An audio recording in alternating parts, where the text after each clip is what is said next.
செம்மணி மனித புதைக்குழி தொடர்பில் சாட்சியம் வழங்க தயாராக இருப்பதாக முன்னாள் ராணுவ வீரர் சோமரத்ன ராஜபக்ஷ தெரிவித்துள்ள கருத்து தற்போது பெரும் பேசுபொருளாக மாறியுள்ள நிலையில் சோமரத்ன ராஜபக்ஷவுக்கு பெரும் உயிராபத்து ஏற்பட்டுள்ளது என அவருடைய சகோதரி அதிர்ச்சி தகவலை வெளியிட்டுள்ளார்.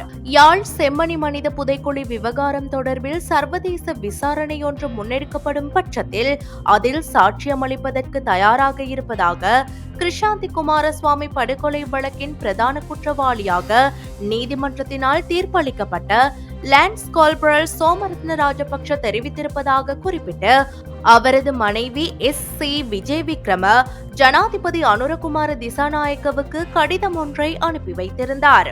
அத்தோடு யுத்த காலத்தில் யாழ்ப்பாணத்தில் இடம்பெற்ற படுகொலைகள் மற்றும் நடாத்தப்பட்டு வந்த சித்திரவதை கூடங்கள் என்பன பற்றிய விவரங்களை வெளியிடுவதற்கு தனது கணவர் தயாராக இருப்பதாகவும் அக்கடிதத்தில் குறிப்பிட்டிருந்தார். தற்போது இவ்விவகாரம் பேசுபொருளாகி இருக்கும் நிலையில் வெலிக்கடை சிறைச்சாலையில் இருக்கும் தனது சகோதரரின் உயிருக்கு அச்சுறுத்தல் ஏற்படக்கூடும் எனவும் அவரது பாதுகாப்பை பலப்படுத்துவதற்கு சிறைச்சாலை அதிகாரிகள் நடவடிக்கை எடுக்க வேண்டும் எனவும் வலியுறுத்தியுள்ள அவரது சகோதரி ரோஹிணி ராஜபக்ஷ இது குறித்து அரசாங்கம் அவதானம் செலுத்த வேண்டும் என்றும் கோரிக்கை விடுத்துள்ளார்.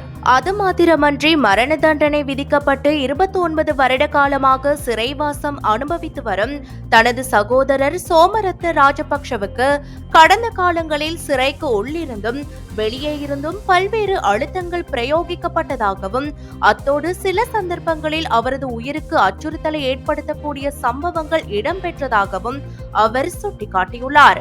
இவ்வாறானதொரு பின்னணியில் தற்போது சோமரத்ன ராஜபக்ஷவின் பாதுகாப்பை பலப்படுத்துவதற்கு உடனடியாக நடவடிக்கை எடுக்க வேண்டும் என அவரது சகோதரி வலியுறுத்தியுள்ளார்.